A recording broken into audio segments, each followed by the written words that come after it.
la idea, digamos, que de la continuidad del curso es que una vez que ya vimos cómo es la formulación de la pregunta de investigación, que fue lo que vimos en la clase anterior, que nuestra idea es que pudiéramos hoy discutir algunas preguntas, si después al final de la clase tenemos el tiempo, podemos hacer de las preguntas que tenemos, y justamente creamos este curso como para que puedan terminar estas 6 clases con una idea detallada, digamos, de lo que puede ser la generación de un proyecto de investigación. La pregunta de investigación fue lo primero que hicimos. Hoy vamos a hacer una introducción de todo, un poquito de cada uno de los diseños de metodología. Terminaremos con algo de protocolo para que después Gustavo nos va a dar una serie de ejemplos de algunos diseños que fueron realizados por médicos para que puedan, como bien dijimos en la clase pasada, entender de que muchos de nosotros médicos asistenciales podemos hacer también una investigación. Con lo cual, hoy vamos a ver una introducción de diseño y posteriormente 2 clases más adelante nos vamos a detener en cada diseño particular en lo que vamos a ver hoy cómo funciona. O sea que muchas cosas que vamos a ver hoy también vamos a repetir y ampliar más adelante en el curso. Entonces, la clase pasada estábamos en este punto en donde a partir de una pregunta de investigación vamos a intentar formalizar una duda, una incertidumbre que pasa en una población que generalmente es lo que nosotros vemos en la parte asistencial. Tenemos una serie de problemas en nuestra praxis y nos genera una serie de incertidumbres que tratamos de formalizar mediante todas las herramientas que hemos hablado en la clase pasada para poder llevar ese problema a un problema científico y en el medio de eso poder generar las herramientas, digamos, del método científico. Posterior a eso, que es lo que vamos a ver esta parte, que es la parte del diseño, vamos a intentar llevar esta pregunta a un protocolo de estudio y posteriormente, en base a otra serie de clases, vamos a ver cómo se implementa eso. Entonces, hoy vamos a transitar este eslabón para generar lo que es el protocolo de estudio. Posteriormente vamos a seguir esto, pero vamos a ir explicando un poco más en detalle. Pero siempre hay que recordar que lo primero que hay que hacer es la generación de la pregunta de investigación, que siempre precede al desarrollo del protocolo de investigación. No hay forma de otra manera. Se dice que en investigación clínica tenemos la anatomía y tenemos la fisiología. Ya vimos lo que es la pregunta de investigación, que es parte de la anatomía, así como el diseño, como el background, que es lo que a nosotros nos lleva a pensar esa pregunta. Obviamente que tiene que haber una vinculación en lo que queremos tratar de investigar, esa asociación que queremos buscar o esa causalidad que queremos buscar, o simplemente una observación que estamos haciendo tiene que tener algún background, tiene que tener un antecedente. No vamos a comparar cosas que no pueden ser vinculantes. Generalmente pasa eso y eso hay que tratar de explicarlo. Luego, en la clase que viene, vamos a hablar mucho sobre cómo reclutamos los pacientes a partir de una serie de variables. También lo vamos a ver en la clase que viene y cómo vamos a hacer unos conceptos muy claros de estadística descriptiva, de causalidad, cosas muy claritas para ver qué es lo que se puede hacer en base a la implementación del estudio. Después está la parte de la fisiología, que es tratar de llevar estos 3 pasos adelante, cuál es la verdad en nuestro universo, cómo vamos a intentar diseñar e implementar y cuáles son los hallazgos. Que la idea que ahora vamos a ver es que nuestros hallazgos del estudio, en base a una serie de características, puedan representar a la población en general. O sea, la muestra que nosotros vamos a tomar en nuestro estudio sea representativa de la población en general. Entonces eso es más o menos la estructura, digamos, lo que vamos a ver en la parte de diseño. Típicamente, los estudios epidemiológicos se dividen en 2 grandes grupos. Los experimentales, en donde tenemos los conocidos ensayos clínicos, y los no experimentales. ¿Por qué se divide de esa manera? Cuando hay alguna experimentación estamos hablando de que hay una intervención, o sea, el investigador manipula una intervención sobre el grupo y generalmente compara con otro grupo que no tiene esa intervención. Ahora, el que no experimenta generalmente es cuando no tiene esa intervención y además no puede manipularlo. Ahora, hay un tercer grupo, que son los cuasi experimentales, cualquier cosa vos me cortás, como siempre, que se llaman cuasi experimentales, que justamente es una cuestión intermedia entre estos 2 grupos, que en este caso sí hay, en los cuasi experimentales, hay una intervención, pero que no es aleatoria, o sea, que no es random, digamos, que vamos a ver qué quiere decir cada cosa.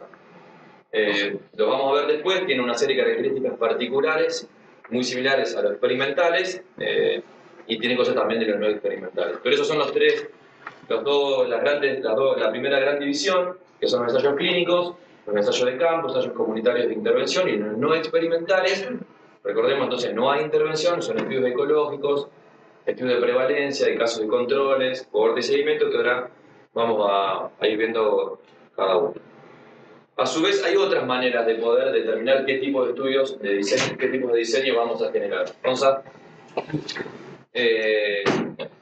Que van a depender según cómo lo vayamos a clasificar. Si hablamos de finalidad, tenemos estos dos grandes grupos que son los descriptivos y los analíticos. Los descriptivos, la diferenciación entre ambos grupos es cuando es la capacidad que tiene el diseño de generar una inferencia. En principio, los descriptivos son aquellos que solamente nos van a tratar de mostrar una realidad específica de un fenómeno de interés nuestro, pero que no tienen la capacidad, vuelvo a repetir, de hacer inferencia como sí tienen los analíticos, que es la capacidad de generar mediante métodos estadísticos que nuestro grupo sea representativo de la población en general. Solamente mediante métodos estadísticos. O sea, es la capacidad de hacer inferencia, cosa que no tienen los descriptivos. El objetivo del descriptivo es solamente describir una situación de algún fenómeno de interés. Quisiera saber si quedó absolutamente claro de esto, porque es tal vez el punto más difícil de entendimiento para los clínicos asistenciales. En primer lugar, Nahuel diferenció los experimentales de no experimentales y al experimental lo definió como un estudio extremadamente controlado donde el investigador controla absolutamente todo el medio donde se desarrolla el experimento y ejerce una intervención sobre un grupo de personas y típicamente lo compara con otro grupo donde la intervención no sucede. Eso es un experimento médico y es la cúspide de la rigurosidad en términos de evidencia. Los estudios no experimentales también se llaman observacionales, porque en definitiva uno no observa una realidad, pero no está interviniendo sobre la misma. Esos estudios observacionales, en la base de la evidencia, son solamente descriptivos, que es donde uno toma nota de lo que va ocurriendo en la realidad, pero no intenta explicar por qué ocurre lo que uno está observando y tampoco intenta extrapolar los resultados a la población de la cual proviene la muestra. Es una descripción pura del hecho que está sucediendo, pero no puede explicar por qué sucede, ni tampoco extrapolar los hallazgos a la población general. Por lo tanto, se llaman estudios no inferenciales, que es el punto descriptivo. Un escaloncito más arriba se diseña un estudio de observación, no experimental, pero con un cálculo probabilístico acerca de el intento de explicar por qué está sucediendo lo que observamos y el intento de explicar que lo que observamos pueda repetirse en la población de donde proviene la muestra. Entonces hay dos inferencias. Una inferencia de causalidad en la observación que uno hace. La variable tipo A está provocando la variable tipo B, cosa que el descriptivo puro no puede hacerlo. Y una inferencia externa de decir, lo que estoy observando en esta muestra de sujetos es probable que ocurra en la población general de donde proviene la muestra. ¿Se entiende? Entonces, esa capacidad analítica inferencial de ciertos estudios los diferencia de los puramente descriptivos, donde yo describo lo que observo y no hago nada más. El estudio observacional puramente descriptivo es casi una cuestión de periodista, digamos. Observo la realidad y la describo, serie de casos para decirlo en términos médicos. Pero yo no digo lo que estoy mirando en estos casos va a suceder siempre. Y lo que estoy mirando en estos casos sucede debido a alguna cosa. Para eso necesitamos una capacidad analítica diferente de interpretar una relación de probabilidad de causalidad y de probabilidad de extrapolación hacia la población de que provienen los sujetos. ¿Se entiende? Entonces tenemos descriptivos puros, inferenciales, ambos observacionales porque no intervengo en la población, y un escalón mucho más por encima, un experimento médico, literalmente, un experimento médico donde yo intervengo en las variables y modifico el ambiente en el que sucede el estudio de investigación. ¿Se entiende hasta acá?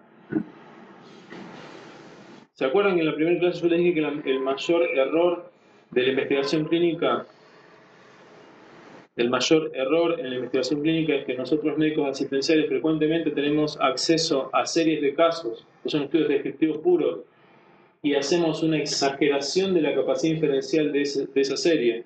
Decimos, si nos pasó en estos 10 pacientes, probablemente pasen todos los pacientes que tengan la misma entidad nosológica, o incluso es más, si está ocurriendo esto debe ser por tal razón. O sea que hacemos una inferencia de causalidad y una inferencia de extrapolación en una serie de casos cuando fue puramente descriptivo y no analítico. Para un estudio analítico se requieren técnicas de muestreo, de cálculo probabilístico y de explicación de causalidad, que es un escalón más encima de nuestra capacidad analítica clínica. ¿Se entiende? Pero eso es un tema matemática, digamos. Sí, matemática, pura matemática. Por eso el enorme error de comenzar explicando la investigación clínica a través de la matemática, salimos todos los medios corriendo. Pero en definitiva, detrás del diseño de investigación hay un cálculo de probabilidades matemáticas para intentar explicar con cierta probabilidad que ocurre o no ocurre tal fenómeno, que en general está fuera del razonamiento clínico. El razonamiento clínico, ¿se acuerdan que lo vimos en la clase pasada? Es más positivista y no se pregunta al clínico si ocurrió una vez, ¿qué probabilidad tengo de que ocurra otra? En general, nuestros hallazgos positivos en el hallazgo clínico suelen hacer que nosotros intentemos inferir positivistamente que lo que va a ocurrir es similar a lo que ocurrió anteriormente. Entonces es un pensamiento sesgado por la experiencia. A eso se llama empirismo. Ustedes han escuchado denostar a algunos colegas y dicen, bueno, el profesor es un empírico, si lo viste 10 veces va a ocurrir las próximas 100. El estadístico no hace eso. El estadístico calcula con qué probabilidad va a ocurrir, pero no basado en la experiencia previa. Porque todos nosotros tenemos una experiencia que se basa en un sesgo de observación. Si ustedes trabajan con un grupo de pacientes, es probable que los pacientes los consulten por alguna razón. Pero eso no significa que vengan de un muestreo de una población real. Nahuel en la primera diapositiva puso universo y de ahí se toma una muestra. La extrapolación del universo a la muestra tiene que ser después al revés, que la muestra explique el universo. Bueno, hay un juego de probabilidades entre el número de pacientes que tengo que obtener, el número de pacientes que tengo que obtener del universo para que sea representativo posteriormente, y a su vez, la explicación probabilística que si un fenómeno sucede, es más probable que suceda por una relación de causalidad que por la probabilidad del azar. Mientras menos probable sea el azar, es más probable que sea una relación causal. Por eso la explicación de la probabilidad, que ustedes conocen el valor de P, mientras más pequeño sea, significa que más probable existe una relación de probabilidad causal y no de azar. ¿Se entiende? Si entienden esto hasta acá, seguimos para adelante. Si no paramos, nos vamos. La otra opción, claro. Sí, siempre dice. Bueno, en fin, que también habíamos, justo alguien de ustedes creo que no está, tenía un póster de un caso, ¿recuerdan que no está? Bueno, los descriptivos, que es el caso o la serie de casos, también son muy importantes justamente para describir una serie de cosas que, por ejemplo, enfermedades poco conocidas. El muchacho que estaba acá decía, bueno, mira, Adrián, ¿no? Adrián Decía, bueno, es un caso que yo vi y me gustaría que el resto de los que hacen diagnóstico por imagen sepan lo que me pasó a mí. Entonces, eso es la capacidad que tienen los estudios descriptivos de posteriormente generar hipótesis, para luego seguir, como le explica Gustavo, generar un estudio tal vez observacional analítico y mucho más, algo meramente analítico. ¿Se entiende? O sea, también tienen la capacidad de generar hipótesis. Por eso también son diseños de investigación, digamos. A su vez, como para agregar solamente lo de los analíticos, esa capacidad de causalidad está muy bien descrita, que lo vamos a ver en clases posteriores. Hay una serie de criterios para que un diseño de investigación, o sea, un protocolo, genere una capacidad de asociación o causalidad, que se llaman de Bradford-Hill, y que generalmente tienen dos variables. Una que es dependiente o del resultado, y la otra que es independiente o de exposición. Esto quiere decir que si nosotros encontramos a partir de, por ejemplo, un factor de riesgo, la presencia de una enfermedad, es donde tenemos que encontrar la asociación y la causalidad. ¿Está bien? La otra clasificación es según el control de la asignación, que ya la habíamos visto, son los observacionales o no experimentales, y los experimentales que siempre, recuerden que hay una intervención. En este caso siempre hay una intervención sobre un grupo que generalmente se compara contra otro grupo que no se hizo la intervención y posteriormente se buscan los resultados si hay una asociación entre la variable de exposición y la variable de resultado. ¿Está bien? Otras formas de poder clasificar los diseños es según el seguimiento, y tenemos dos grupos, los transversales y los longitudinales. Los transversales, que ahora lo vamos a ver, son esos estudios en los cuales se va a tomar un resultado o una variable en un solo tiempo.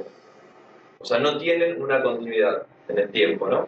Que son los otros, que son los longitudinales. Los cuales longitudinales, al tener una variable tiempo en el medio, pueden ser o bien para atrás, retrospectivos, o bien para adelante, prospectivos, que también lo vamos a ver. Esa es la capacidad que tienen. La diferencia entre uno y otro, que es la otra clasificación, que es según el inicio y la cronología, que es lo que siempre hemos escuchado varias veces, retro y prospectivos, es según dónde se ensamble la muestra que vamos a nosotros nos interesa. Esto quiere decir, cuando hablamos de prospectivos, el evento de nuestro interés todavía no se produjo. Todavía no está. Entonces, vamos a ensamblar una muestra a partir de una serie de variables que a nosotros nos interesen y vamos a seguir a ese grupo de pacientes.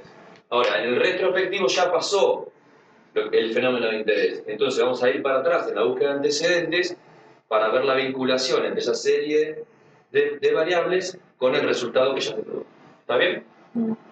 Bien, esa es otra forma de clasificar los estudios, retroprospectivo. El único error es que los transversales son siempre en el presente, no son ni retro ni prospectivos. No, se dice que se analiza para atrás, ¿no? No, la verdad es que el transversal o de corte, Sí. no de corte. Corte es siempre en un momento que es el presente. Sí.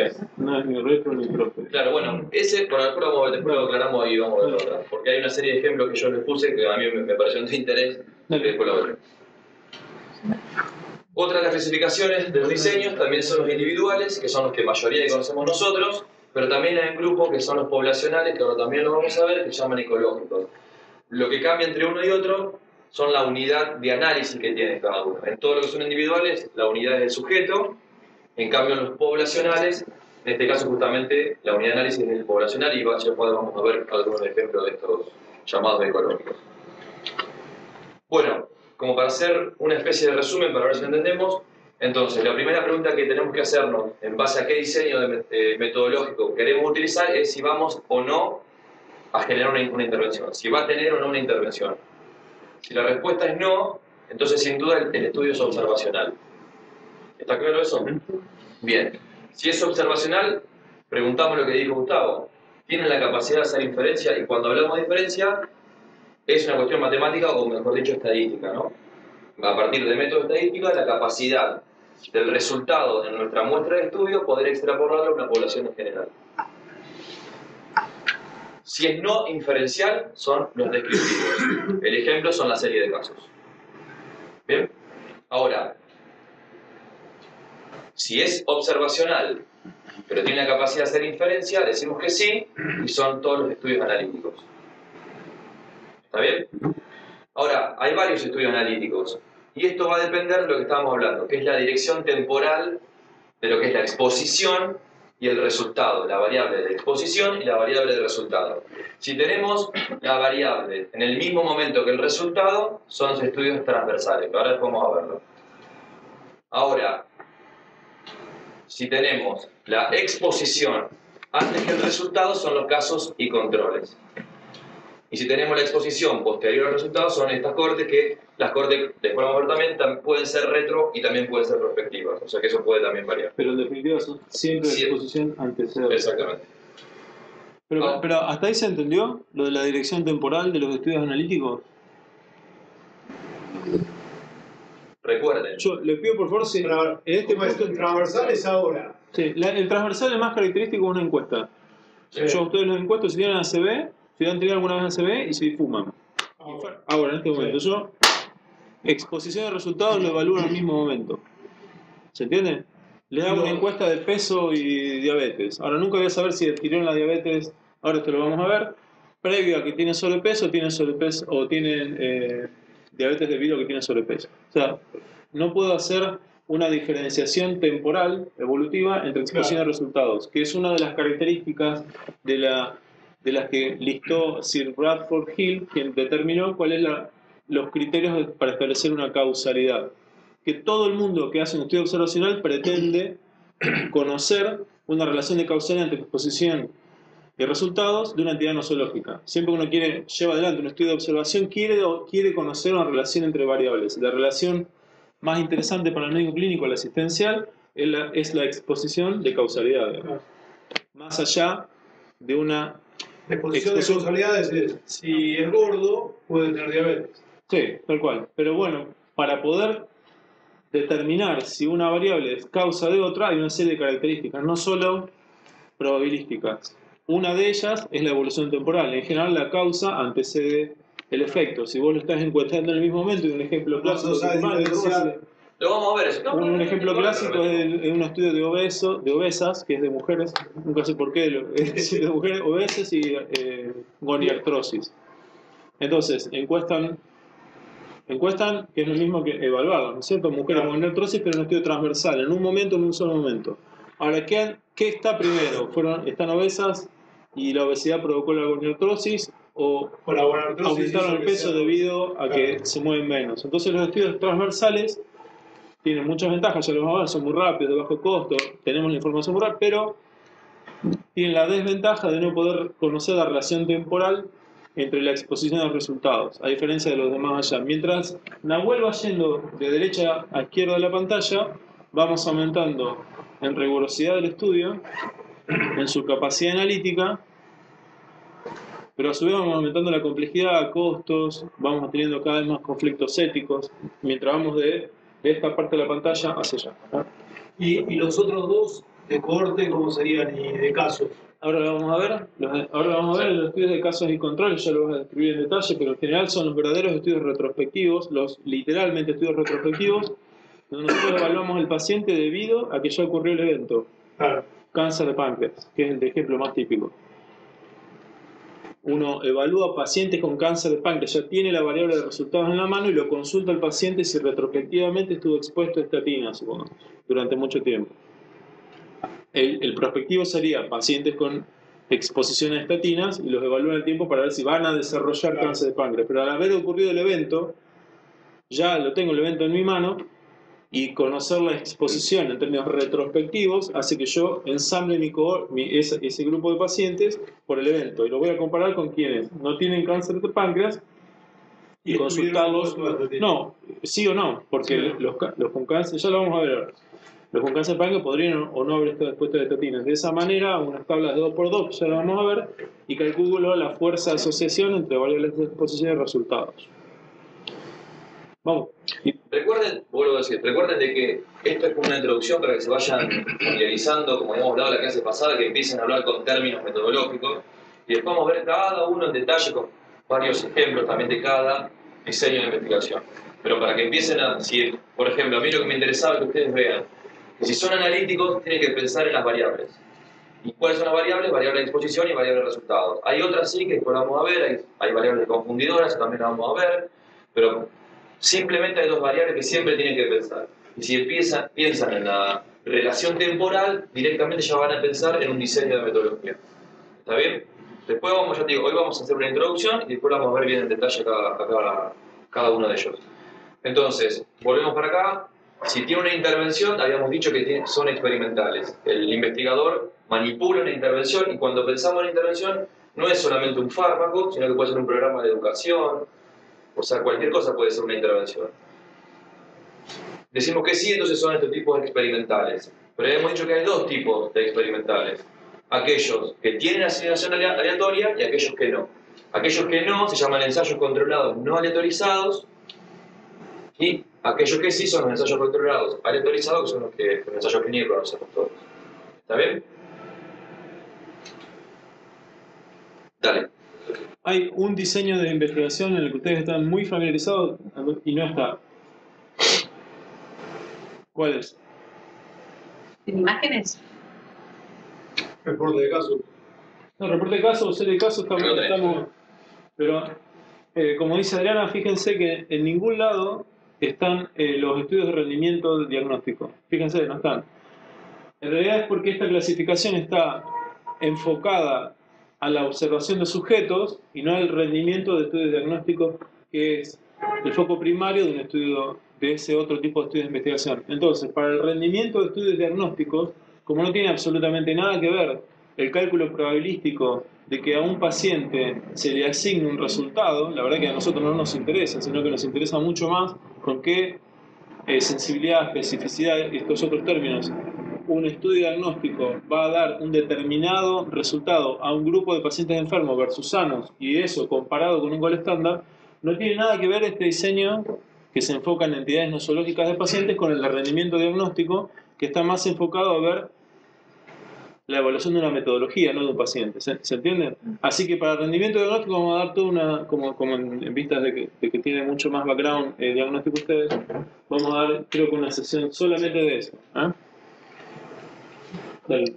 Bueno, ahora sí vamos a empezar a hablar algunas cosas de cada diseño. El reporte de caso, como ya hemos dicho, es este estudio que es observacional y que no tiene la capacidad de hacer inferencias, o sea que es descriptivo, ¿no? Pero por supuesto, como cualquier diseño, también tiene sus ventajas, como habíamos hablado, particularmente es que generan hipótesis. A partir, como habíamos dicho, de aquellas enfermedades raras, el reporte de casos hace que uno pueda pensar en el mañana en una hipótesis para un nuevo estudio. Y hay varios ejemplos, yo le puse estos dos, pero son varios ejemplos de los cuales han salido algunas cosas importantes. Uno que también lo habíamos hablado la clase pasada, que son estos 5 casos, hubo 5 casos de reporte en el 1981 del Nemociticarini, que posteriormente, digamos, todos conocemos que es una enfermedad marcadora del SIDA y fue muy importante en ese momento cuando no se conocía al virus del HIV, ¿no? Otro de los ejemplos de este reporte de efectos colaterales, en donde pudieron ver que en un derivado de la isoniazida, en el cual eran tratados por supuesto por tuberculosis, había una mejoría del humor de los pacientes con tuberculosis tratados con isoniazida. Posteriormente se descubrió de que esa isoniazida, por una cuestión de laboratorio, se generaba un intermediario que se llamaba iproniazida, no sé si alguno lo escuchó, pero que se usó por muchísimos años como un antidepresivo. O sea, lo que estaban viendo era verdad, actualmente ya está en desuso porque era súper nefrotóxico, pero fue muy conocido el caso del reporte en el año 1999. Después vamos a verlo con mayor detalle. Con lo cual se dan cuenta, digamos, de la importancia que tienen los reportes de casos. O sea, muchísimas veces se generan hipótesis de trabajo posterior a partir solamente del reporte de uno o una serie de casos. No sé si querías decir algo. ¿Han reportado casos ustedes en la literatura? Si hemos hecho presentación de casos. Sí, sí. Y en general, ¿qué los estimula a reportar un caso? Lo infrecuente. Que los obligan. No, sí, o la facilidad también para hacerlo. Claro. Porque es más sencillo. Pero ¿por qué deciden, más rápido, digamos. ¿por qué deciden reportar un caso y no otro Por la rareza, Lo raro, básicamente. lo raro. Sí. infrecuente? Sí, en general es la presentación inusual de un caso usual. Vamos a decir, una variable de un caso común, digamos, Claro, porque regular. si no, no tendría sentido. A ver. Es más frecuente la presentación inusual de una patología usual que la presentación usual de una patología inusual. Claro. En general uno presenta eso, algo común de una forma distinta. Claro. Bueno, otro de los ejemplos del reporte de casos fue el descubrimiento del Viagra. En los años 80 se descubrió en radiología que había un inhibidor, o sea que la inhibición, el bloqueo selectivo de una enzima era muy bueno para el tratamiento de la angina de pecho. Muy bueno. Posteriormente, en los años 90, ya casi 10 años después, se descubrió que era un vasodilatador muy importante, se empezó a tratar para hipertensión pulmonar, pero en uno de todos sus estudios se dio cuenta que había un aumento en la erección en hombres. Posterior a eso se dejó usar, de hecho en cardiología nosotros tenemos que tener mucho cuidado con esto porque tiene una interacción farmacológica con la nitroglicerina, que es la NTG, lo cual lo utilizamos muchísimo, con lo cual es muy peligroso en los pacientes que llegan con hipotensión por este tipo de cosas. Y después todos sabemos la utilización. Bien, estudios transversales. Como habíamos dicho, tiene una característica transversal en cuanto a su seguimiento, y es que todos los datos que vamos a tomar los vamos a tomar en un momento determinado. A mí me gusta, digamos, discernir que hay dos, no solamente no quiere decir que el momento, o que para decirlo de otra manera, que el ejemplo más típico es la encuesta, que nosotros vamos, buscamos y preguntamos. Eso es algo transversal. Pero no quiere decir que solamente lo vayamos a tomar en un tiempo real a las cosas. Por ejemplo, si yo quisiera saber, por ejemplo, la hipertensión en mujeres embarazadas a término, voy a buscar a todas las mujeres embarazadas a término. Pero no importa cuánto tarde yo en colectar esos datos. ¿Se entiende? Pero es transversal porque solamente quiero saber las mujeres hipertensas a término. ¿Está bien? La otra forma es el típico ejemplo de la encuesta, que es en un momento determinado. Siempre el ejemplo es, por ejemplo, en momentos de elecciones, uno se para cuando está por votar la paciente, es el boca de urna, que se llama. ¿Sí? O sea que no solamente no tiene que ser en tiempo real, sino que tiene que ser en un momento dado, pero tal vez puede ser un momento dado de la persona, del sujeto de investigación. ¿Está bien? Pero siempre tiene que ser un momento. Y como decía Gustavo, no tiene la capacidad de generar, digamos, de demostrar causalidad por estos criterios que después lo vamos a ver, y es que uno no sabe qué es lo que se produjo primero, si fue la obesidad o fue la diabetes. Como no podemos determinar la relación temporal, no podemos decir que hay causalidad, pero sí, y es muy importante para el futuro, sí podemos decir que hay una probable asociación. De hecho, se llaman estudios asociativos, porque lo único que hacemos es vincular dos variables. Que volvemos a decir, una de exposición y otra de resultado. Hay una asociación, no sé si es la causa, pero hay una asociación entre diabetes y sobrepeso. Él hizo un escalón entre los series de casos y esto, ¿se acuerdan? ¿No es cierto? Pasó de qué a qué. Entre la diapositiva anterior y en esta, y ya pasó de una característica a otra, ¿no? Pasó de una estadística descriptiva a una estadística analítica. ¿No? ¿Verdad? La estadística descriptiva también se le llama de resumen, porque no intenta hacer ninguna otra cosa. Un grupo de individuos puede sacar un promedio, una media, voy a tratar de resumir todo lo que sucedió en el fenómeno con un valor único al que llamamos estimador puntual. Se usa una estadística descriptiva porque no intenta evaluar la fuerza de asociación entre variables, sean causales o no, pero en definitiva variables. No intenta explicar si existe una asociación entre ellos, solamente las describe y las resume, porque es la única manera de verbalizar un grupo de números, la estadística descriptiva. Ustedes hablan de promedio de edades, pero no dicen si la altura estuvo en relación o no con el peso. Para esto necesitamos estudios analíticos. Entonces, Nahuel va un paso más allá y dice, bueno, pero yo ahora quiero saber si la variable A, llamémosle sobrepeso o peso, está relacionada con la variable de observación de gonartrosis. Y ahí tiene ya dos variables y quiere saber la fuerza de asociación entre ambas. Entonces intenta explicar, intenta inferir si una variable está asociada con otra variable. Ya usamos otro tipo de estadística. Vamos de la descripción a la inferencia de causalidad, que es lo que todo investigador intenta hacer, digamos, lograr explicar un fenómeno en términos estadísticos. Son de elección para evaluar prevalencias, después vamos a ver el concepto de prevalencia, pero eso es de elección, este tipo de diseños. Como todo tiene sus pros y contras, tiene ventajas porque es muy rápido, son poco costosos y no tiene pérdida de pacientes en el seguimiento, que generalmente tienen algunos otros diseños. La pérdida de pacientes para la investigación es muy importante porque cuando uno pierde el seguimiento, el poder del estudio cae. Esto te permite tener el resultado en ese momento, poder inferir en ese momento. Hay un millón de ejemplos en la literatura.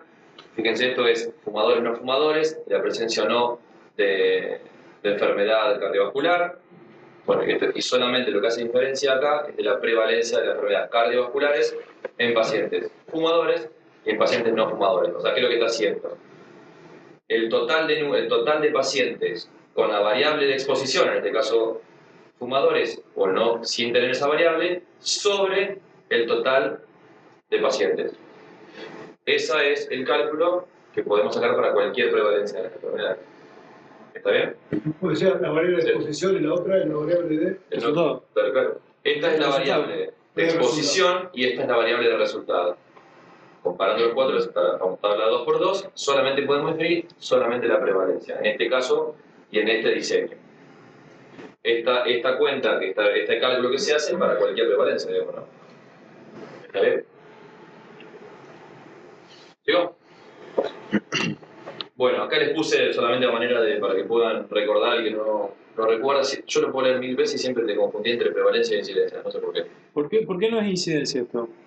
Bueno, en la próxima ya por lo menos. Pero es un término médico. ¿Por qué hablan de prevalencia y no de incidencia? ¿Por qué un estudio transversal no puede arrojar ningún valor de incidencia? No está evaluando el tiempo. Exactamente. Incidencia siempre habla de velocidad de producción del evento de interés. En cambio, la prevalencia es el número de eventos en este momento que estoy estudiando. Por lo tanto, siempre la incidencia está en relación con alguna unidad de tiempo. En general, en términos epidemiológicos, hablamos de por año, en general. La prevalencia es, como les dijo, el número de pacientes que veo con la entidad de interés con respecto al número de pacientes evaluados. Pero nada más. Ahora, si esos pacientes ocurren a mayor o menor velocidad con respecto a otra población, no lo sabemos. Pero estamos hablando en un momento, por eso es un estudio transversal. Con respecto al tiempo, digamos, en este momento de hoy. En cambio, la incidencia es el número de casos nuevos de interés, pero por una unidad de tiempo. Exacto. Entonces, para poder definirlo, la prevalencia cuantifica la proporción de individuos de una población que padecen una enfermedad en un momento o en un periodo determinado. Vuelvo a decir, no tiene que ser hoy, puede ser en un periodo determinado. Y el cálculo es el número de casos en un momento dado sobre todos los pacientes que estamos analizando. Cosa diferente a lo que es la incidencia, que es el número de casos nuevos de una enfermedad que se desarrollan durante un periodo de tiempo. Pero fíjense que en el cálculo, que habla de casos nuevos, sobre total de población en riesgo al inicio del seguimiento. Y eso ya totalmente lo diferencia de la prevalencia, o el cálculo de prevalencia, que lo hace en un momento determinado. ¿Se entiende bien?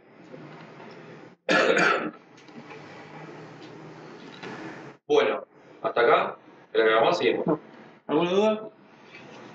¿Seguimos? ¿Qué otro nombre le pueden dar en términos probabilísticos a la prevalencia?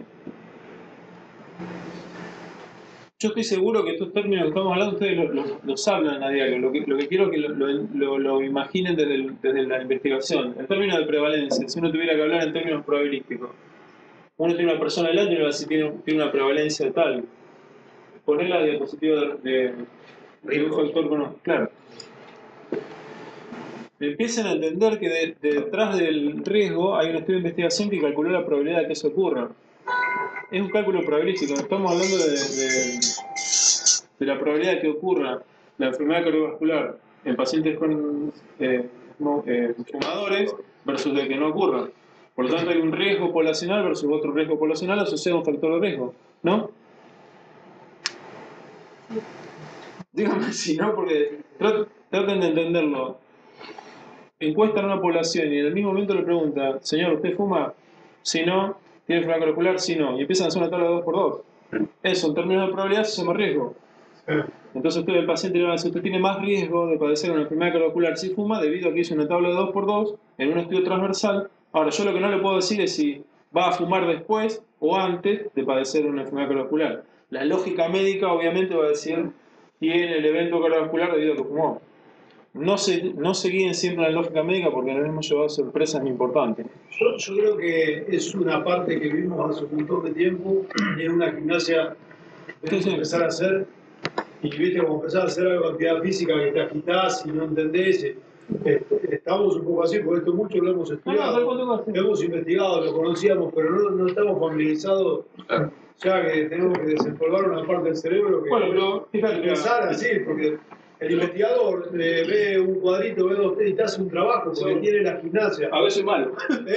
A veces malo. Sí, bueno, pero vos hablás con un tipo que investiga y te agarra dos casos, esto lo explicamos así, sabe todo y tiene todo el circuito. Bueno, nosotros lamentablemente vamos a tener que entrenarnos un poco, porque hace mucho que no hacemos esto. Fíjense que si la prevalencia de enfermedad cardiovascular en personas que fuman es esta, es mucho menor. ¿Esto está bien? Sí, ¿no? Sí. ¿003 o 0,3? 0,03. O sea, es el 3%. 3%. Y el 4% en no fumadores. O sea que es mayor en no fumadores. Bueno, pero es un poco lo que vos dijiste. Ahora, el fumador no fumador, ¿era antes o después de una enfermedad coronaria? Puede pasar, por ejemplo, un sesgo, puede pasar que este tipo que dijo, tengo enfermedad coronaria y no fumo, es porque dejó de fumar. No es porque no Ustedes fumo. me llama la atención, seguro. Yo lo miro por la primera fase y digo, es mayor el riesgo de... Sí, el riesgo mayor en el que no fuma que en el que fuma. Claro, ¿cómo puede pasar Pero eso? fíjate que ya no hablamos de prevalencia, en efectivo hablamos de riesgo, que es una probabilidad de ocurrencia. Entonces, ¿pero cómo? Entonces la prevalencia mayor en el que No, está bien el riesgo. Pero lo mismo, ¿no? es del 4%, ¿no? Sí, Bueno, y el otro también es 4 contra casi 5. Sí. Bueno, el tema es que ya vamos a ver después, como estos estudios son terriblemente sensibles a las técnicas de muestreo, o sea, el resultado está súper relacionado con a quién fuiste a muestrear, de la misma manera que si ustedes consultan si la van a votar a Cristina en el Markshop, y es muy probable que digan que no. Ahora, si van a la unidad básica, bueno, entonces esto es lo mismo. Entonces tengan mucho cuidado cuando hagan inferencias de valoración de riesgo en estudios transversales, porque va a depender totalmente de dónde fue a encuestar el encuestador. Hay un sesgo de selección que está relacionado a la técnica de muestreo de los estudios transversales.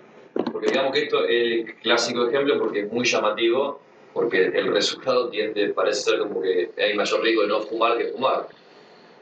Pero el tema es, si este tipo que dice que no fumó es porque dejó de fumar. En realidad, antes de contraer la enfermedad coronaria, fumaba. O sea, eso nunca lo vas a hacer. Por supuesto que ustedes pueden decir que el factor de riesgo tiene una alta letalidad. Entonces, los que no alcanzan a desarrollar enfermedad cardiovascular se mueren antes. Claro. Entonces ¿se entiende? Claro. Para hacer enfermedad cardiovascular, de insuficiencia cardíaca crónica, tiene que sobrevivir un periodo de tiempo. Si el fumar los mata en agudo, y va a pasar esto. Claro. Pero no querés definir fumadores, digamos, sería la clase. Sí. Claro. Y ni hablar de Sí, bueno, ni hablar, claro. Sí, obvio. Si es crónico, probablemente los fumadores se hayan muerto antes. Bueno, esa es la no capacidad que tiene este diseño de estudios de poder inferir las Dice- Y ahí la capacidad que tenemos nosotros para criticar el Claro, estudio, claro. ver dónde fue la muestra, cómo se hizo, Seguro. para eso. Si vos ves esto, pero sabés que el estudio es transversal, decís, bueno, pero la verdad que a mí es mucho, algo me hace ruido. Sí. En mi especialidad yo veo esto y digo, esto está mal. Bueno, pero ¿qué decirte mal? Sino que, digamos, la potencia del estudio, la capacidad del estudio para poder determinar esto no es la adecuada para hablar de causalidades. Sí asociación, porque a nadie le queda duda de que hay una asociación entre fumadores y enfermedad cardiovascular. Pero sí. Bueno. Estudio de casos y controles. Vamos a ver cómo funciona esto de casos y controles. Este diseño lo que genera es la formación de una muestra de pacientes que se encuentran con nuestro fenómeno de interés, a lo cual vamos a llamar casos, por ejemplo, que tiene una patología, y la generación de un control de sujetos que no tengan nuestro fenómeno de interés. Por eso se dice que típicamente este diseño de estudio es retrospectivo, y generalmente de etiología o de daño, porque lo que nosotros vamos a ir a buscar es las variables en estos dos grupos, tanto en enfermos, casos como controles, la presencia o no de estas variables de nuestro interés. ¿Está bien? ¿Sí? Pero, Cuando me dicen que sí, es porque no. Sí, sí. Está difícil. Empezar a aprender. Vieron que en general nosotros arrancamos al revés. Arrancamos con los NSTR, los factores de riesgo, y los dejamos evolucionar a ver si padecen. Arrancamos con el fumador y vemos si es una enfermedad cardiovascular. Ahora, hay algunas patologías que llevan tanto tiempo, son tan raras, que es difícil que uno pueda evaluar un grupo de pacientes expuestos y dejarlos evolucionar a ver si hacen la enfermedad. El caso de cáncer de páncreas, que es un caso cada 100.000 habitantes, es el típico caso, digamos. Hay muchos otros.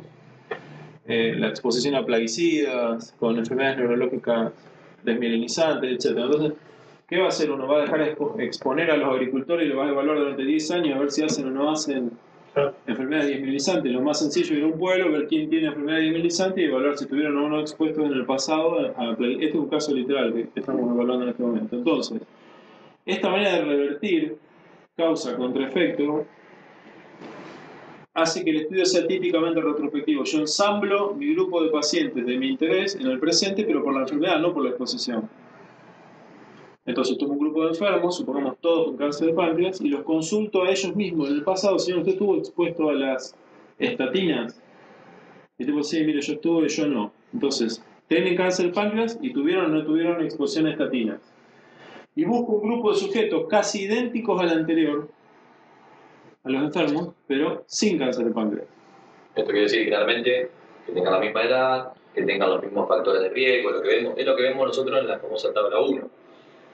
Hipertensión, diabetes, o sea, nos va a interesar de que solamente se diferencien ambos grupos por las variables de exposición de nuestra.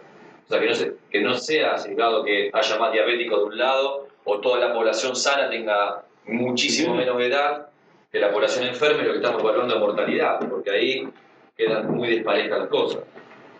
En definitiva, los casos y los controles son personas muy similares, casi idénticas si es posible, excepto por la presencia del resultado de la enfermedad. Y se les preguntamos si tienen o no tienen exposición al factor de riesgo de nuestro interés, a la exposición que nosotros queremos evaluar como posible origen del daño. Obviamente que va a haber controles con una probabilidad de exposición al factor de riesgo y casos con otra probabilidad de exposición. Nuestra teoría es que los controles tengan menos exposición que los casos, ¿cierto? Que hayan tomado más estatinas los pacientes con cáncer de páncreas. Por supuesto va a haber pacientes con cáncer de páncreas que no tomaron estatinas y pacientes sin cáncer de páncreas que sí tomaron estatinas. De la relación probabilística entre el consumo de estatinas, que es la exposición, y la ocurrencia del resultado, que es el cáncer de páncreas, nosotros con técnicas estadísticas inferenciales o analíticas vamos a predecir si esa asociación entre la exposición a estatinas y el resultado de cáncer de páncreas supera lo que nosotros calculamos como azar. Si es mucho más frecuente que lo que calculamos por azar, decimos si hay una asociación cierta. ¿Estamos? ¿Se entiende o no? ¿Por qué les parece que a veces nosotros elegimos el diseño de casos y controles? Una de las razones ya la dijimos. ¿Por qué les parece? ¿Por qué no vamos para adelante y exponemos a todos y a otros no los exponemos y esperamos que ocurra lo que ocurra? ¿En qué caso ustedes dirían, bueno, no, lo mejor sería hacer un caso y control? Porque otra opción es, en vez de hacerlo Es más rápido también y menos costo. infinitamente más rápido. Imagínense que tiene que haber 10 años de exposición de estatina por un cáncer de páncreas. 10 años. O sea, yo, como dice Gonzalo, hago una encuesta con los 100 pacientes en Buenos Aires de cáncer de páncreas, los voy a buscar en un registro de cáncer, escuché de estos 100, les pregunto, listo, ya está. Ahora, esa es una rapidez. ¿La otra? La ética. ¿Quién dijo estar ética? exponiéndolo a... Sería parecido a la época de Alemania. Estar exponiendo a un paciente de algo que vos pensás que va a generar una enfermedad o lo va a dañar. Por favor, quiero que les quede grabado lo que acaba de decir el colega. Quede grabado. Mientras vamos hacia allá, mientras vamos hacia mayor rigurosidad experimental o científica, mientras vamos hacia mayor jerarquía de la evidencia, también nos enfrentamos con conflictos éticos. Mientras más allá vamos, más hacia el experimento con ratones vamos. Claro. Por eso somos mucho más controlados cuando vamos para allá, pero también hay que recordar que trabajamos con sujetos, ¿no es cierto? O sea que yo no voy a exponer un grupo de personas a un daño para ver si ocurre o no el evento de interés. Lo más probable es que lo ensamble en mi grupo de interés debido al daño y lo consulte sobre la exposición de interés. ¿Se entiende? ¿No es cierto? Es fundamental. Rapidez, bajo costo, términos éticos, ¿qué otra cosa? ¿Para qué sería fantástico esto y muy poco interesante en otro término? ¿En qué tipo de entidades nosológicas preferirían casos y controles? ¿Qué tipo de enfermedades? Hay un tipo de enfermedades que son casos y controles, los estudios de... ¿Cuál es? Degenerativas. ¿Perdón? Tipo degenerativas. Pero digamos, pero en términos probabilísticos, no tanto médicos. Es que son muy poco frecuentes. Patologías poco frecuentes. Patologías muy poco frecuentes, muy extrañas, o en términos de prevalencia muy bajas. ¿Y por qué esto? ¿Por qué prefiero casos? Para considerar esa población en estudio. Claro, porque yo ensamblo debido a los casos, entonces me es más fácil ir a buscar los casos. Si yo voy de acá para allá, y el evento es muy raro, el evento de resultados es muy raro, es más sencillo ensamblar por el evento. Ahora, si voy de acá para acá, tengo cuántos miles de personas tengo que incluir acá para encontrar solamente 10 casos acá. De cada millón de personas que toman estatinas, probablemente haya 150 casos de cáncer de páncreas. Es mucho más fácil buscar los 150 casos de páncreas y preguntarles cómo estatina y no meter 150.000 personas acá y evaluarlo durante 10 años a ver si es cáncer de páncreas. Lo mismo con... Entonces, cuando uno evalúa daño, dijo Nahuel, en los estadísticos van a escuchar que hablan de daño. Nosotros hablamos de etiología, porque no siempre, sobre todo para evitar el término regulatorio de la implicancia de la palabra daño, ¿no? Bueno, nosotros no hacemos daño. Se supone que es un evento adverso, bueno, pero ellos hablan de daño. Daño en el sentido de efecto de una exposición. Bueno, este es un poco el resumen de lo que te había hablado Gustavo, que son excelentes para evaluar factores de riesgo en enfermedades raras. También tienen la capacidad para generar hipótesis de causalidad. Dijimos que son siempre retrospectivos sobre daño o etiología. Y bueno, lo que decíamos ahora también, son más rápidos, de bajo costo. Permite también evaluar múltiples factores de riesgo, porque ya tenemos el paciente con el evento, podemos ya buscar la variable que nosotros queramos, o sea, hipertenso, diabetes, exposición al tabaco, exposición a estatina, lo que sea, podemos buscar en esa sola muestra, digamos. Eso nos permite, esa es una de las grandes ventajas. Algunos ejemplos que ya lo estuvieron mencionando, tabaquismo y cáncer de pulmón, en 1951, algunas dietas de cáncer y la estatina y cáncer de pulmón, como decíamos. Bueno, un tema sí. que quería aclarar de los estudios de casos y controles. ¿Cuál le parece que es la mayor debilidad en la evaluación de la exposición? Recuerden que siempre estamos hablando de exposición y resultados y estamos intentando evaluar una asociación probabilística entre lo que estuvo expuesto y el resultado que buscamos, ¿no es cierto? Es un estudio analítico que se supone que está diseñado para eso. En la valoración del resultado, cáncer de pulmón, es muy sencillo para nosotros, somos médicos, y este tiene o no tiene cáncer de pulmón. Ahora, en la valoración de la exposición, ¿en qué se basa este estudio?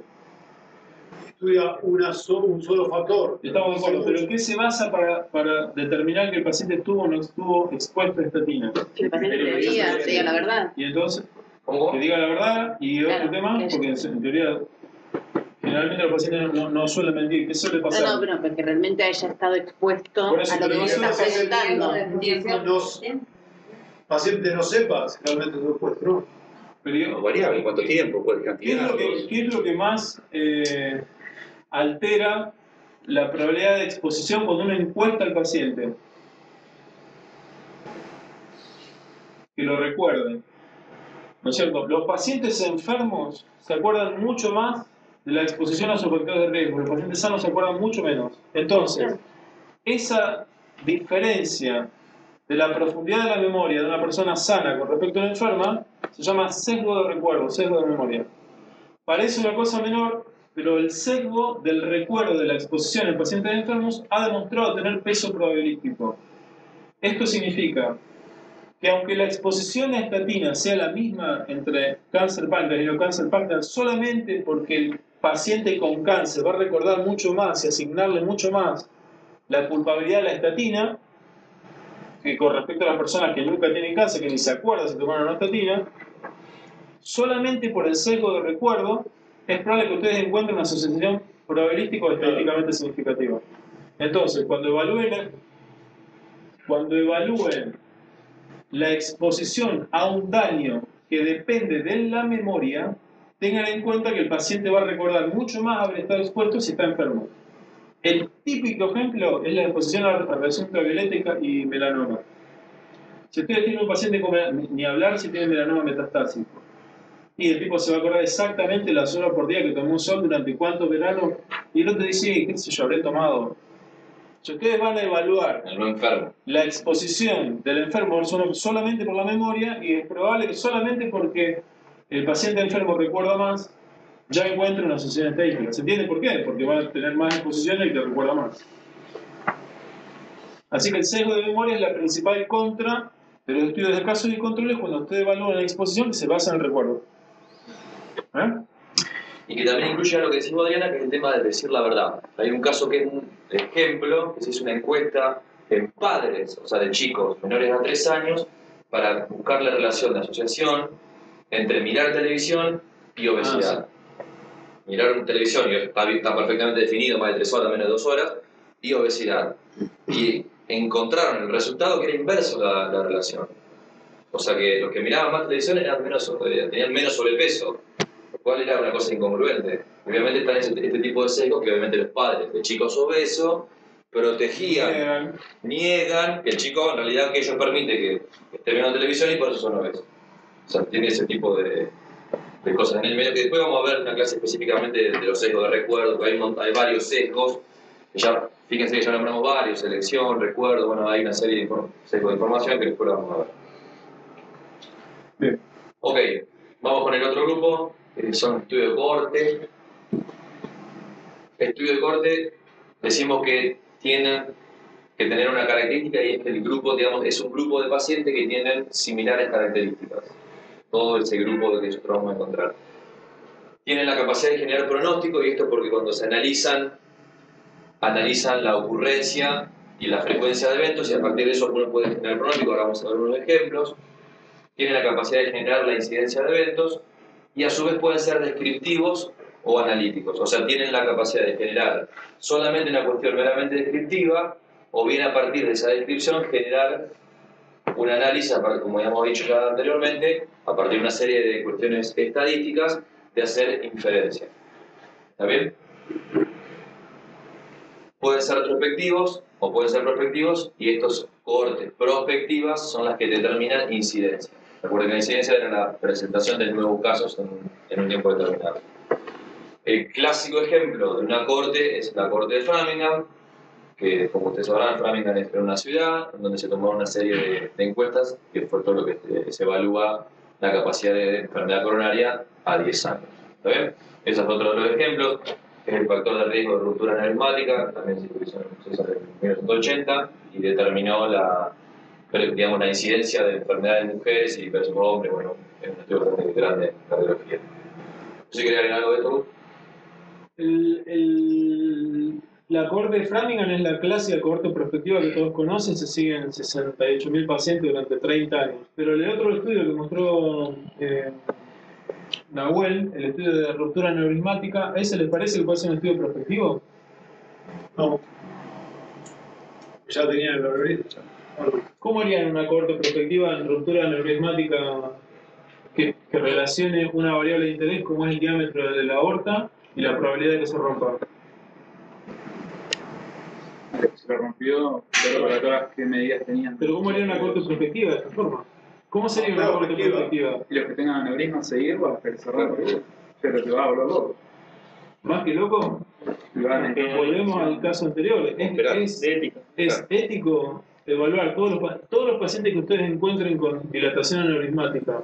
¿Cómo sabemos en qué momento se rompe? ¿Cómo se imaginan un estudio que nos diga a nosotros que después de 6 centímetros se va a romper? ¿De dónde sale ese dato?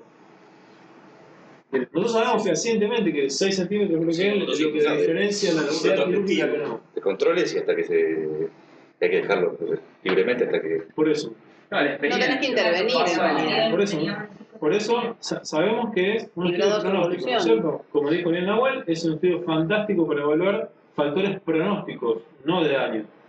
Porque uno evalúa una variable de interés y va a ver la evolución del paciente acerca de la ocurrencia o no de la enfermedad de interés. ¿Verdad? Ahora bien, si yo estoy evaluando el posible daño en factor pronóstico y no intervengo, me encuentro con la primera barrera de los estudios de cohorte ético, que es un problema ético. Pero eso en el caso de que yo estudie el factor de riesgo y vaya a evaluar el evento de interés, que sería un estudio prospectivo, porque ensamblo la cohorte de pacientes con el factor de riesgo y estoy esperando que pase el tiempo para que se desarrolle la variable de interés. Pero Nahuel les dijo que hay estudios retrospectivos que ensamblan la cohorte ya en el pasado y están parados en el presente viendo si ocurrió o no ocurrió el evento de interés. Entonces yo retrospectivamente busco todos los pacientes en los que ustedes determinaron en imágenes que tenían dilatación ventricular y por la historia clínica miro cuándo se rompieron. Yo no los estoy dejando evolucionar, vi la evolución, ya ocurrió la evolución, ya ocurrió el evento de interés que estoy buscando, que es la ruptura. Y si encuentro que se rompe alrededor de los 6 centímetros, puedo determinar con un análisis probabilístico si la ruptura a 6, a 5, a 4 o a 8 excede la probabilidad del azar. Entonces la cohorte retrospectiva tiene esa ventaja de poder estudiar una asociación entre un factor de riesgo y el evento y el desenlace cuando no puedo hacerlo en términos prospectivos. Esa cohorte del aneurisma es un estudio, realmente se lo recomiendo porque la verdad que tiene un diseño muy interesante para volver cohortes retrospectivas. ¿Sí? Bueno, yo no sé si quería hacer mención a este estudio, lo va a hacer vos, ¿no? Ok. Bueno, vamos ya.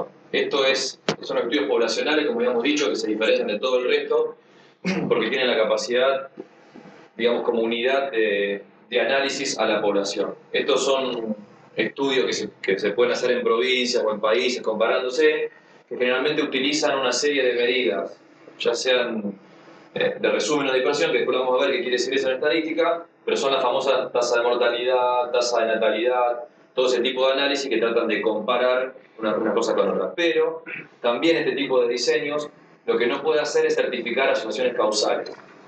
No puede determinar que, por ejemplo, en tal provincia haya mayor tasa de mortalidad que en otra debido a alguna causa, porque no van a ir a buscar al individuo, sino que van a ir a buscar qué está pasando en esa población. Uno de los casos típicos es la exposición, por ejemplo, a una serie de plaguicidas en la zona X de Jujuy, con la presencia de enfermedad respiratoria, y la presencia de enfermedad respiratoria sin esa exposición en Santiago del Estero. Pero no podemos decir que la población de Jujuy esté enferma de la parte respiratoria solamente por la exposición. Lo único que queremos saber es la comparación entre estas dos poblaciones. Se entiende el concepto de la unidad de análisis, Por eso no se puede hacer causalidad, porque no estamos hablando de sujetos, sino que estamos hablando de población. Pero, a su vez, son estudios que son muy importantes para políticas de salud, para la implementación de políticas de educación. En cardiología está recontra estudiado el tema de la educación, por ejemplo, ante el dolor de pecho. En los ACV también hay muchísimo desarrollo, cuando uno empieza a sentir una serie de cosas para poder llamar hay una serie de caminos para llamar la ambulancia, y bueno, eso también tiene una relación poblacional, esos cambios a niveles poblacionales. De hecho, hoy está en discusión si en realidad la educación de esos pacientes podría mejorar a largo plazo. Bueno, hay una serie de cosas con eso. ¿Conocen alguna verdad así conocida muy por la población? Ustedes conocen seguramente, que provenga de probables estudios ecológicos. Ustedes saben, yo les voy a nombrar algunos seguro que saben. Pero imagínense, deben conocer la relación entre alguna exposición de resultados poblacionales ecológicos de estudios que evalúan naciones, dietas, costumbres, sin que la información provenga de individuos, sino de la población en general. Seguramente han escuchado hablar de la dieta mediterránea, de la meditación oriental, del cáncer de colon más frecuente en la población en Japón, del cambio de la incidencia de la prevalencia de cáncer de colon. Cuando iban a Estados Unidos. Ustedes han escuchado hablar de esto. Nosotros no conocemos el dato individual, conocemos que la población japonesa en Japón, frecuencia de cáncer de colon en Japón es 3.6 veces más amplia que en pacientes caucásicos, y que esa prevalencia se sostiene cuando cruzan de continente. De ahí se sospechó que tenía un efecto probablemente genético y no de dieta o de costumbre.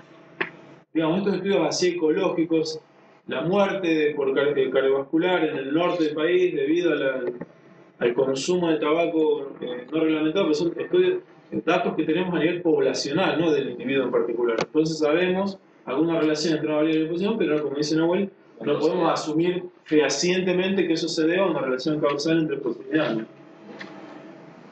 Esto es lo que se llama la falacia ecológica, que es la no posibilidad que tiene este diseño de estudio de, como es acá, las asociaciones a nivel poblacional, trasladarla a una asociación a nivel individual. ¿Por qué no comer dieta mediterránea nosotros que nos vaya a reducir la posibilidad de lo estar viendo en Buenos Aires? Sí, esa es la famosa falacia ecológica que la vamos a nombrar ahora. Nada, les puse un ejemplo que es en el cual se relacionó la mortalidad de hombres por cardiopatía isquémica con el consumo de alcohol per cápita en litros. Y acá lo que se hizo es un estimador puntual de cada país, Australia, Estados Unidos, con un corte. Fíjense la diferencia en cada cosa. Ahora, lo que no podemos decir es que acá, en Australia o en Estados Unidos, la mortalidad por hombres por cardiopatía isquémica se deba al mayor consumo de alcohol. ¿Está bien? ¿Se entiende? Es más frecuente y nada más. Solamente podemos decir que en estos países es más frecuente el consumo de alcohol. Nada más. Bien. Bueno, vamos al último gran grupo, que son los estudios de asignación, que tenemos, como habíamos dicho, los que son no aleatorios, que son llamados cuasi experimentales, que tienen una serie de características. Son llamados también estudios pre-post, o antes y después. Habíamos hablado algo en la clase pasada. Son aquellos estudios en los cuales va a haber una asignación, o sea, va a haber una intervención por parte del investigador, pero que no va a ser en forma aleatoria. No va a haber un grupo control que no tenga esa intervención. Generalmente se utilizan enfermedades que son mesetarias, en el cual tiene la capacidad, como podemos ver en este grupo, es que tenemos nuestro grupo de nuestros sujetos, nuestra muestra, realizamos la intervención y podemos compararlo con la misma muestra anterior, pre y post intervención. Entonces, para que eso pase, necesitamos que la enfermedad sea una enfermedad que en el tiempo cambie poco y nada. Y que si existe un cambio en nuestro resultado o nuestra observación última, se deba claramente a nuestra intervención. Creo que si recuerdan, habíamos dado el caso de todo lo contrario, por ejemplo, las enfermedades respiratorias, la gripe, que son enfermedades que si uno, desde la aparición hasta su finalización, si no hace ninguna intervención, no toma ibuprofeno, no toma absolutamente nada, el 99% va a tender a la mejoría. ¿Está bien? Entonces, si uno hace una intervención en ese tipo de enfermedades que no son mesetarias, es difícil determinar si la intervención que nosotros estamos queriendo analizar fue lo que cambió la evolución. Ahora, si vamos a una enfermedad de largo plazo, nosotros hacemos una intervención, quiere decir, o es muy probable, depende de cuestiones estadísticas, que la intervención haya modificado el pronóstico de nuestra enfermedad. Con enfermedades reumatológicas y la medicina. Exactamente, las enfermedades degenerativas también. Estos diseños cuasi experimentales lo van a ver cada vez más en las publicaciones, etcétera, porque al aumentar la sobrevida de la población y hacerse cada vez más crónica, hay muchísima más cantidad de ensayos sobre población añosa, donde los padecimientos son más estables, más crónicos, y por otro lado se enfrentan a menos conflictos éticos a no tener que exponer un grupo a un comparador, como por ejemplo un placebo, porque en realidad en definitiva estamos evaluando al paciente con sí mismo. De hecho, la mayor expresión, la mayor simplificación de los estudios cuasi experimentales son los estudios con n igual a 1. La n para nosotros es el número de sujetos que ensamblan una muestra, en términos metodológicos. N igual a 1 significa un estudio de investigación de un solo paciente. Imagínense que es posible hacer inferencias de investigación tratando solamente a un paciente, porque si la patología que padece está tan bien descrita por el clínico de cabecera, tan perfectamente bien evaluada y uno hace una intervención determinada, cualquier modificación posterior puede relacionarse con la intervención de interés, no es necesario someter a un grupo enorme de pacientes para poder evaluar resultados. Es algo que marca los distintos esquemas de los estudios cuasi experimentales y la observación. Entonces yo, el punto que puso Nahuel en rojo, O1 y O2, hago una observación prolongada de los pacientes, aseguro que estén en el periodo mesetario de evolución, efectúo mi intervención y después los observo. Y el resto de los esquemas son similares, observando en diferentes momentos, diferentes variables, etc. Incluso en la base de la industria farmacéutica. Claro, Eso es probablemente vayamos a hacer eso. Un ejemplo reciente que les podemos, si quieren, les voy a poner en el copy el paper en nuestras carpetas, que me llamó mucho la atención, que resume mucho de la metodología. Una de las patologías sobre las que más se investigan diseños cuasi experimentales son las lesiones medulares. No recuerdo si les comenté este experimento. Las lesiones medulares traumáticas en pacientes jóvenes, sobre todo cervicales, donde los pacientes, está demostrado en investigación animal que después de 16 meses de evolución de la sección medular traumática, no hay ninguna capacidad de recuperación biológica espontánea. ¿Se entiende? O sea, un paciente con una sección medular transversal posterior a 16 meses está demostrado en términos probabilísticos que no puede mejorar en forma espontánea. Con ninguna de las intervenciones probadas hasta el momento, ninguna de las drogas, ni tampoco con robótica, ni recuperación fisiátrica intensa, cualquiera de las intervenciones que se haya hecho. Entonces, hay un grupo español que propone un implante de mucosa nasal. Ustedes saben, la mucosa nasal humana es un tejido que presenta la mayor concentración de células madres del organismo. Si no lo sabían, yo me enteré por el paper también. Entonces hay un cirujano traumatológico que propone el implante de una porción de la mucosa nasal homóloga al paciente en la altura de la lesión, identificada es una resonancia que a su vez evalúa el nivel de la escara, encuentra el nivel de la escara, hacen una sección quirúrgica, porque donde está la escara es una cicatriz que es imposible que regenere nada, se hace la sección medular de la escara y se le pone sería un patch de tejido de mucosa nasal. Imagínense, estamos hablando de una cirugía no sencilla porque tiene exposición a posibles infecciones, células madre que no se sabe qué desarrollo van a tener a nivel medular, etcétera, etcétera. Pero lo que encuentran es que cualquier evolución posterior del paciente a la cirugía tiene que estar relacionada con la cirugía. Claro. Cualquier otro diseño que no sea cuasi experimental sería no ético porque no lo van a operar y ponerle nada. O sea, saben que las cirugías suelen compararse con simulación de cirugía, donde los pacientes le hacen la cicatriz pero no lo operan, para evaluar si realmente la mejoría que el paciente dice sentir o realmente experimenta está relacionada con la experiencia de ser sometido a un quirófano o realmente ser operado. O sea que cualquier otro diseño que uno proponga, la verdad que parece poco probable de predecir que lo que ocurrió fue debido a la intervención o se encuentran con barreras éticas. Así que hacen un cuasi experimental.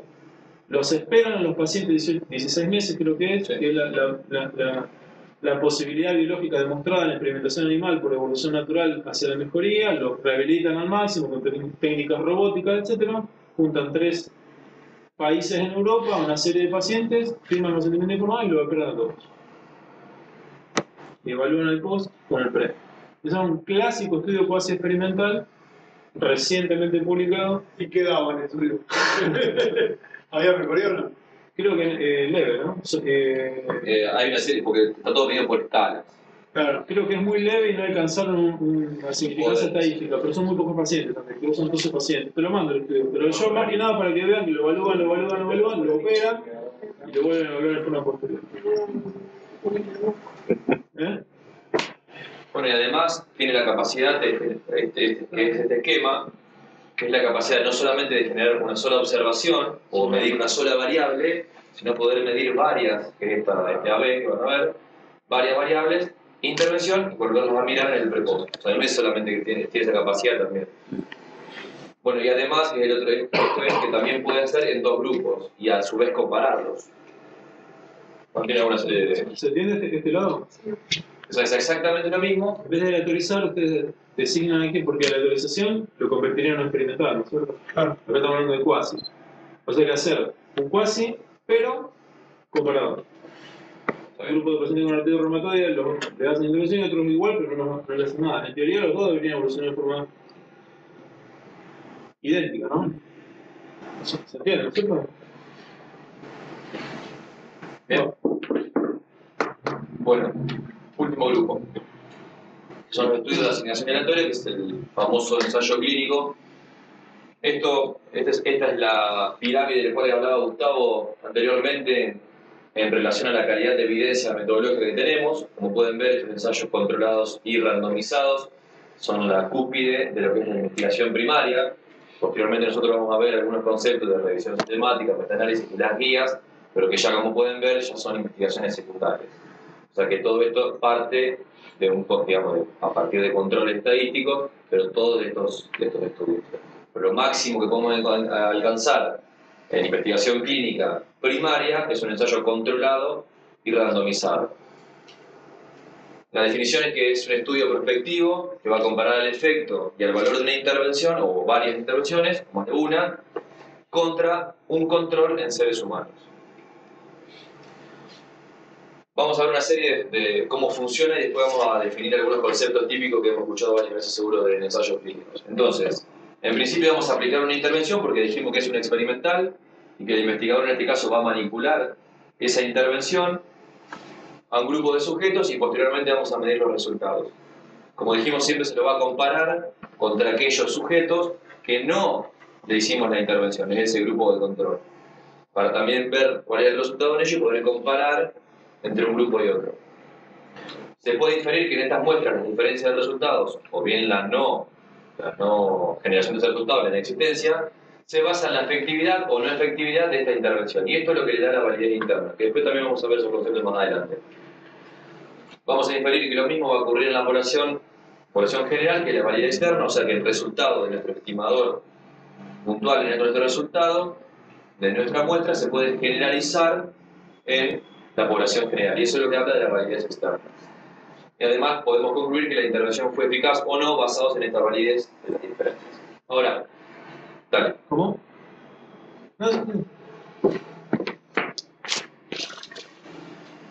Una serie de características que siempre vemos que dice controlado, randomizado y ciego. Cuando hablamos de controlado, que un ensayo es controlado, es porque el investigador puede justamente controlar y manipular las variables en base a los dos grupos, ya sean los cuales vamos a intervenir, en cuales no vamos a intervenir. Y además nos tenemos que asegurar de que ambos grupos tengan similares características, que es la tabla 1 esa que hemos visto, que seguramente alguna vez. Randomizado, cuando decimos que este ensayo clínico es randomizado, es cuando en estos grupos que son similares, que pueden ir a la intervención o a la no intervención, nos aseguremos que el sujeto 1 tenga las mismas posibilidades de ir al grupo de intervención como al no grupo de intervención. ¿Está bien?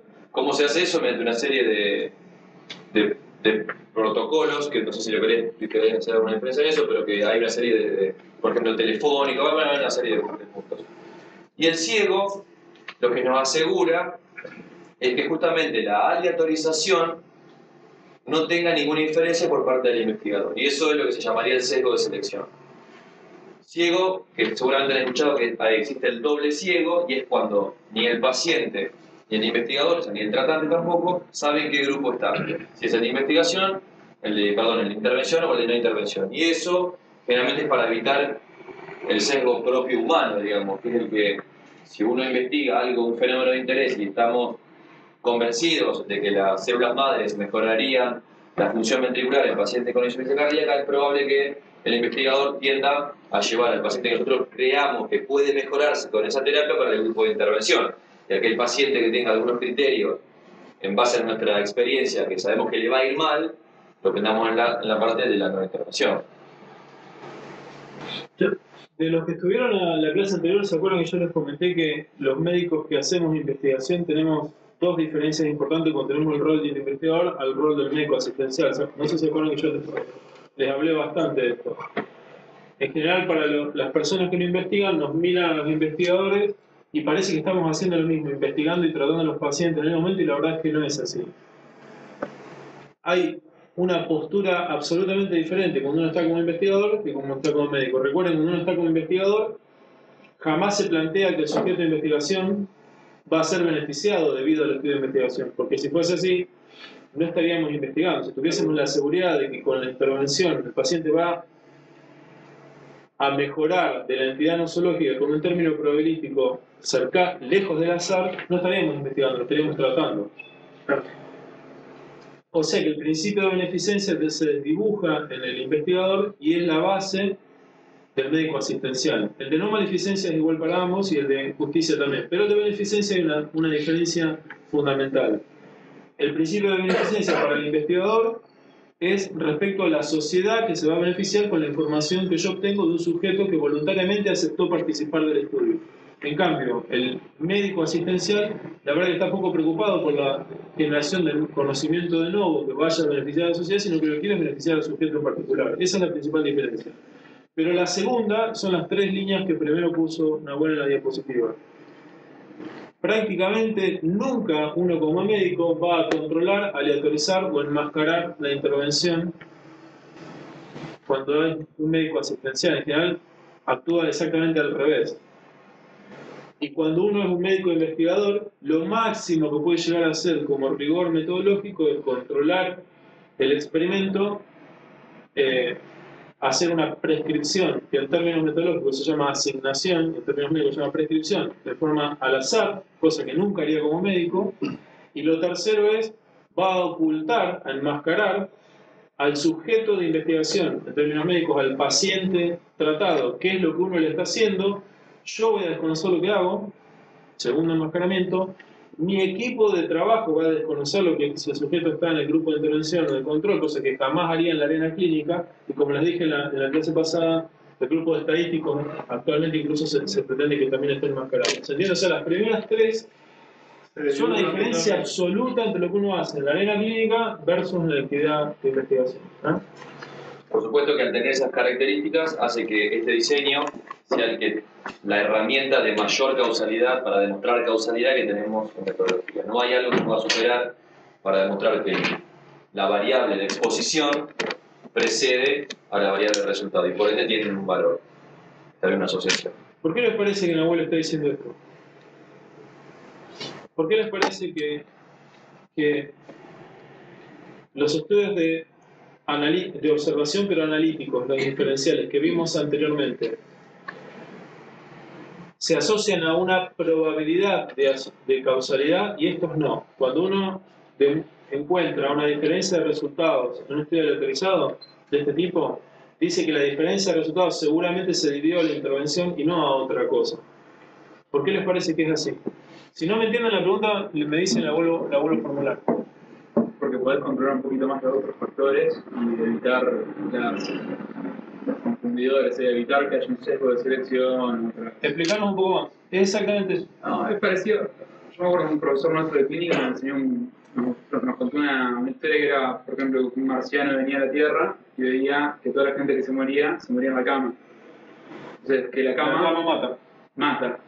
Era el análisis del marciano, porque no entendía que era la cama. En realidad es que la enfermedad te lleva a la cama lleva a la muerte. O sea, era un razonamiento ilógico. En realidad la enfermedad era lo que lo mataba. Y acá es lo mismo, cuando uno evalúa un factor de riesgo, no sabe si hay otros factores que pueden llegar a estar influenciando, como el marciano no está realmente viendo todo el panorama y estar confundiendo este factor de riesgo como unitario, como todo el causante. ¿A todos les queda absolutamente claro lo que acaba de describir el colega? ¿Lo pueden explicar en otras palabras? Es exactamente así, pero en términos más sencillos, digamos, el desenlace de un paciente de una forma u otra forma, de un grupo a otro grupo, puede darse a una multiplicidad de causas, ¿no es cierto? Nuestra habilidad como investigadores de controlar las causas que compiten con la de nuestro interés en explicar la variabilidad de resultados es muy limitada en los estudios no experimentales y es mucho más potente en los estudios experimentales. Entonces, en los estudios analíticos, observacionales, no experimentales, nosotros tenemos que asociar que la diferencia de evolución asociada a una potencial exposición se asocia a una probabilidad. Es probable que ocurra, pero no estamos del todo seguros.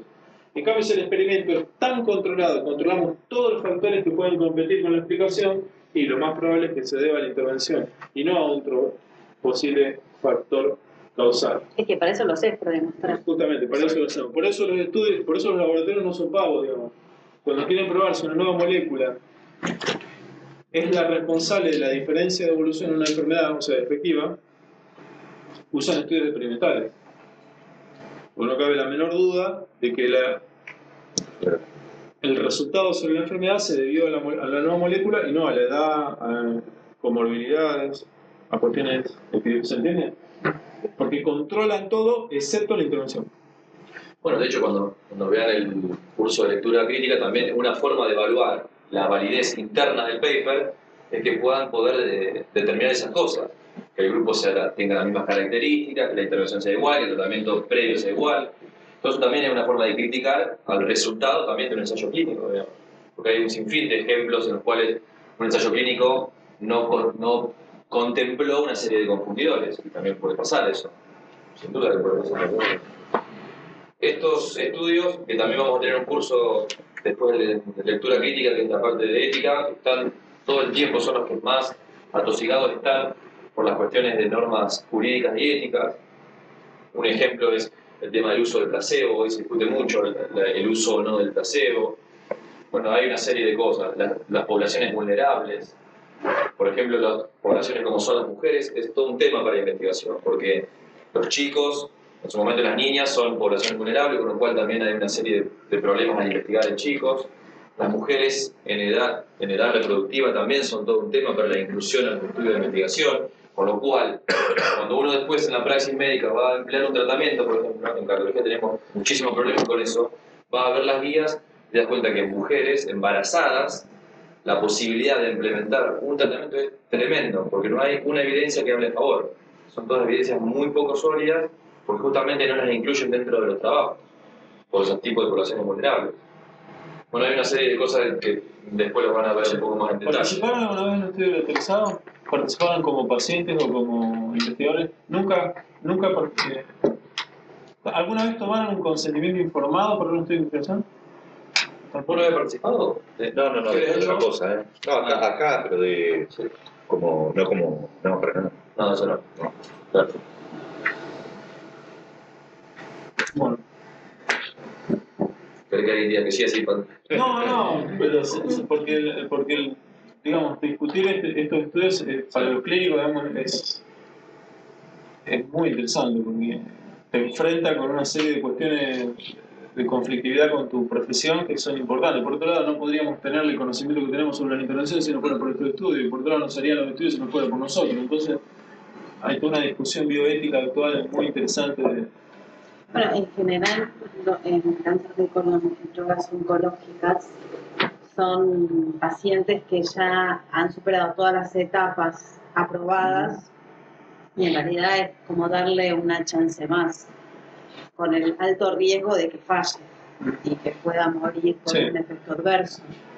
Esos son temas complicados, pero bueno, es como muchos pacientes aceptan por la probabilidad la mínima probabilidad que tienen de mejorar, y mejorar la sobrevida. Investigación en cánceres es todo un tema. La gente me quiere morir. Es todo un tema. Pero bueno. Pero de hecho es de lo, creo que cardiología y infectos son de los especiales que más generan investigación. Bueno, entonces vamos a ver un poco el resumen de cómo funciona esto. Tenemos nuestra población, en la cual nosotros vamos a intentar generar una muestra de pacientes representativa del fenómeno que queremos estudiar. A partir de eso vamos a hacer, mediante un procedimiento, una asignación al azar, hacia la intervención o a la no intervención, y la idea es que esto sea absolutamente ciego, o sea que ni el paciente ni el investigador sepa qué es lo que está recibiendo. Y esto hay un sinfín de literaturas, por ejemplo, en el tema de fármacos, que son cada vez mucho más precisos, que son igual color, igual sabor, o sea, tienen, porque si no obviamente puede haber ese sesgo también. En base a eso, como les decía, también hay que asegurarse que haya una serie de cosas que sean iguales entre dos grupos de pacientes. O sea que la idea fundamental, en resumen, es que solamente los dos grupos se diferencien por la intervención. O sea que el tratamiento concomitante previo, las complicaciones, las características, los factores de riesgo, todo sea exactamente igual y que podamos decir que solamente se diferencian en base a la intervención que vamos a hacer. Posteriormente a eso, vamos a generar un resultado tanto con la intervención como no. Bueno, y esto después vamos a ver que es un correlativo, que es una medida de resumen de los resultados encontrados en nuestro estudio. Entonces, vamos a tener una misma distribución de variables pronósticas, una misma distribución de variables explicativas, como les decía, excepto la intervención, que estén correctamente seleccionados y medidos los resultados que vamos a encontrar en nuestro estudio, y todo eso se llama la validez interna del paper, que nosotros en el próximo curso vamos a intentar que ustedes generen esa herramienta. Ahora bien, este resultado, como hemos repetido en la clase anterior y esta, es un estimador puntual. Eso quiere decir que es el resultado de nuestro estudio. Eso tenemos que tener la capacidad para, si este resultado de nuestra muestra puede generalizarse en nuestra población. Y eso es lo que se llama validez externa. ¿Entienden más o menos el resumen? Ok. Después, más adelante, vamos a ver, cuando veamos el estudio clínico, vamos a ver este estudio que nos fue gustado por unos investigadores que está publicado en New England en el 2012, que se lo vamos a pasar previo a que demos un ensayo clínico para que vean cuál fue el desarrollo, y vamos a tratar de trabajar sobre un ejemplo. ¿Está bien? Ok. Bueno, ¿querés que hagamos un corto o querés que... ¿Quieren que tomar un café? ¿Es el frío que tiene sido nuevo o es Nahuel? La otra vez hizo calor y estaba congelando. Es un estrés térmico. No tocamos nada, yo estaba así cuando llegamos. Sí. Se mantuvo en el tiempo. Sí. No, pero está así.